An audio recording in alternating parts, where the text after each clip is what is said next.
¿A quién saludo? Andrea Cárdenas, buenas tardes. ¿Qué tal, Julio? Muy buenas tardes. Como siempre, un gusto estar contigo. Igual, Andrea, dime cuántas noches no dormiste o cómo fue todo el montón de trabajo y de papeles que te llegaron. Personalmente, ¿cómo lo viviste? ¿Cómo lo procesaste toda esta carga de trabajo?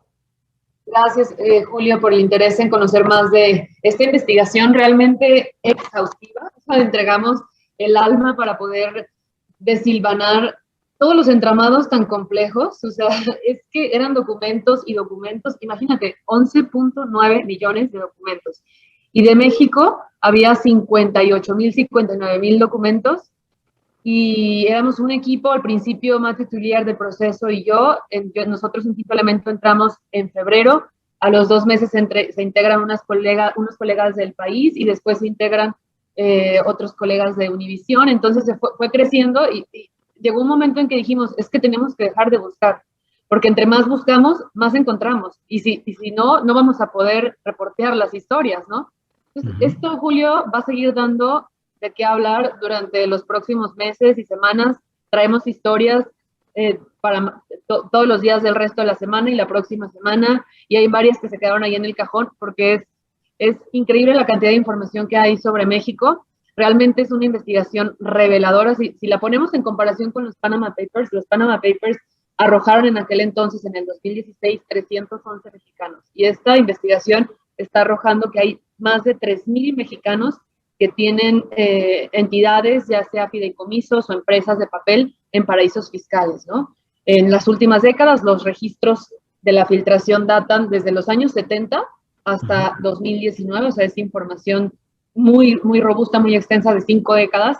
Entonces, pues, fue una tarea titánica, fue empaparnos de saber a leer esos documentos, aprender a leer ese tipo de documentos financieros, una colaboración increíble con el resto del equipo, el estar hablando con expertos y especialistas para que nos ayudaran a interpretar lo que los documentos decían. Estamos hablando de certificados de acciones, de escrituras legales, y así fue como se fue construyendo en todo el mundo, pero no nada más nos basamos y nos quedamos en los documentos, Julio. Una vez que teníamos los indicios o las pistas o que habíamos detectado a los personajes que queríamos investigar, lo que hacíamos era ir al exterior a ver qué estaba pasando, a tratar de documentar qué pasaba cuando Julio Scherer, por ejemplo, creó su empresa.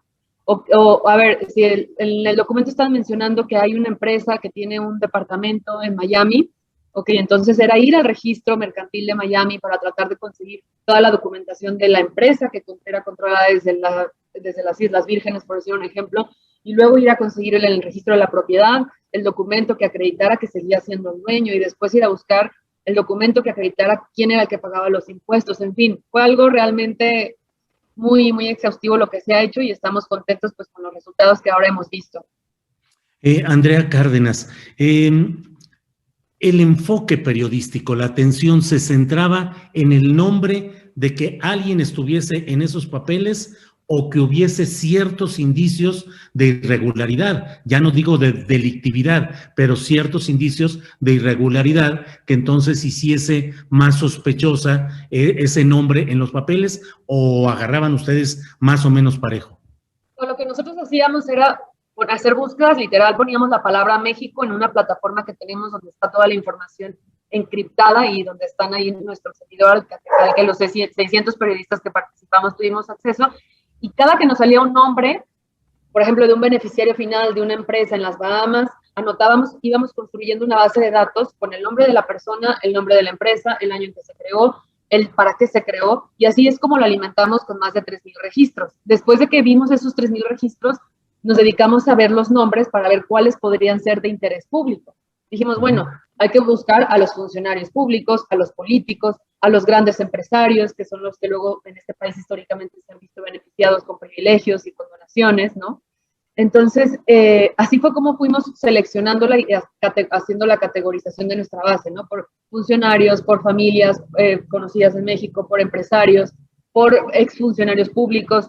Buscamos a miembros de gabinetes de todas las presidencias pasadas y al final dimos con estos nombres que son los que presentamos en la publicación que publicamos ayer y el día de hoy hemos estado difundiendo, que son los políticos que ahora traemos, pero que va a ir creciendo esa base de datos. Y claro que, por supuesto, lo que tú dices, también buscábamos que hubiera un halo de irregularidad. O sea, entonces decíamos, bueno, ya tenemos a este político, ahora vamos a ver su declaración patrimonial, a ver si declaró a su entidad. No importa, no importa, así andamos todos. Los caninos son nuestros nuevos compañeros de las transmisiones y los gatos. No te preocupes, por favor, Andrea. Adelante. Ah, perdón, y luego con esto de que se cayó el WhatsApp, un caos. Sí, cállate, qué relajo. Adelante, por favor, Andrea. Entonces, así fue como construimos estas listas. Lo que sí nos sorprendió fue ver que la mayoría de los funcionarios y políticos que encontramos con empresas offshore no las reportaron en sus declaraciones públicas patrimoniales. Y esto te huele algo, ¿no? O sea, ¿por qué quieres ¿para qué quieres crear una empresa offshore? Okay. Cuando la puedes crear aquí en México.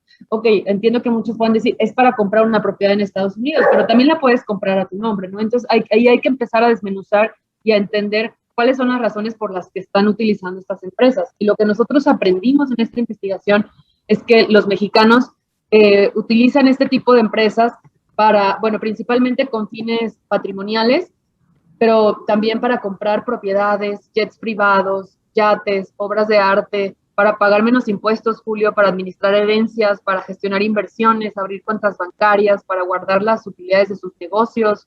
En fin, hay muchas razones por las cuales las han abierto. Claro.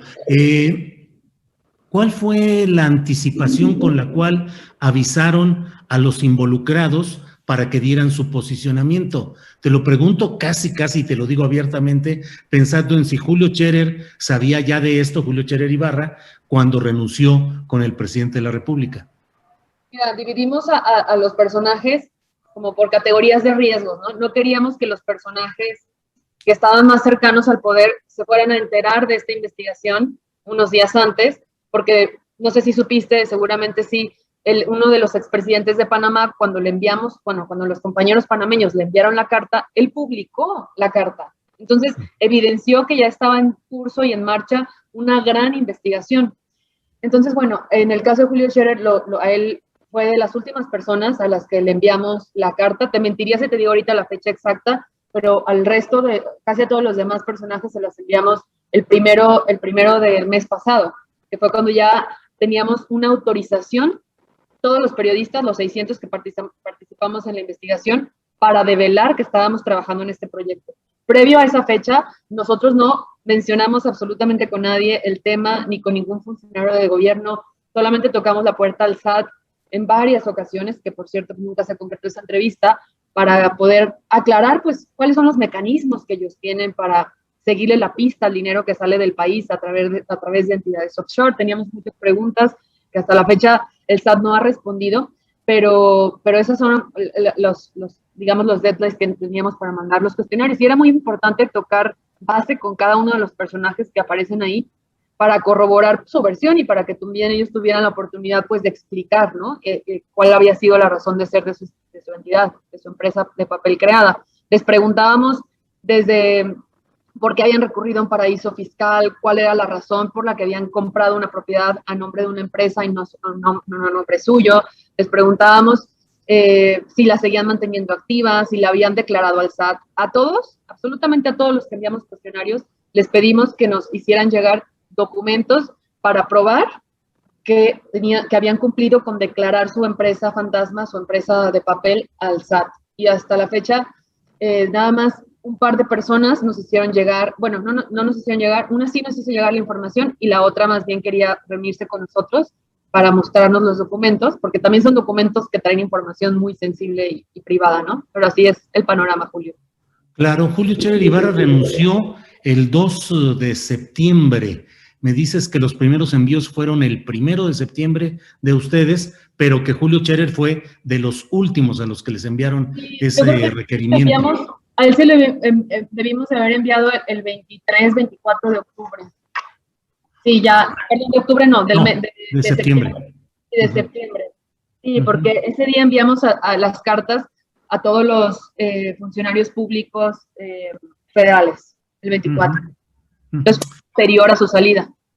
Oye, pues entonces se me hace que vamos a tener mucho de qué platicar en todos estos días, lo cual me da mucho gusto, Andrea, de que podamos seguir adelante con este esfuerzo, del cual honesta y personal y profesionalmente te felicito porque ha sido un gran trabajo y la mera neta, ser uno de los 600 periodistas que están haciendo este trabajo a nivel mundial es un galardón profesional, más allá de premios o no premios formales, es algo que enorgullece, así es que te agradezco mucho la posibilidad de estar platicando, a reserva de lo que desees agregar, Andrea. Muchísimas gracias, ¿no, Julio? Pues que estén al pendientes, porque aquí vamos a estar contigo mostrándoles los hallazgos que vienen en los próximos días y pues esto va a dar mucho de qué hablar y esperemos que las autoridades en los próximos días también den ya una reacción. Ayer ya Santiago Nieto, en las primeras horas que publicamos la investigación, salió a decir que la Unidad de Inteligencia Financiera había iniciado las investigaciones, pero que estaban como esperando que tener la información de los beneficiarios finales. Y la información de los beneficiarios finales, pues ahí está, es la que ya tenemos, la que ya ligamos a compañías, a empresas,